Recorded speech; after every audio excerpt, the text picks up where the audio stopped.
वज़ारत housing and works का बगैर किसी तहरीरी मुआहदे के लाहौर में अपनी इमारत नैब को देने का इंकशाफ हुआ है। आपको अपडेट कर रहे हैं, वज़ारत हाउसिंग एंड वर्क्स का बगैर किसी तहरीरी मुआहदे के लाहौर में अपनी इमारत नैब को देने का इंकशाफ हुआ है। नासिर भट्ट की ज़ेर सदारत सेनेट की कायमा कमेटी बराए हाउसिंग का इजलास हुआ। वज़ारत हाउसिंग एंड वर्क्स की इमारत बगैर किसी मुआहदे नैब को देने का इंकशाफ हुआ है। इस हवाले से कोई तहरीरी मुआहदा नहीं किया गया। हम बार बार तहरीरी मुआहदे का कह रहे हैं। वज़ारत हाउसिंग एंड वर्क्स की जानिब से ये कहा गया।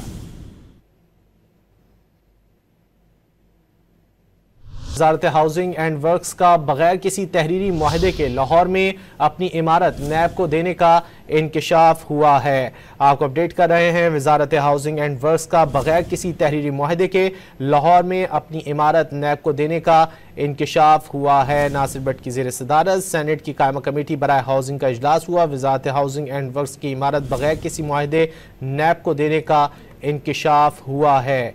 इस हवाले से कोई तहरीरी मुआहदा नहीं किया गया।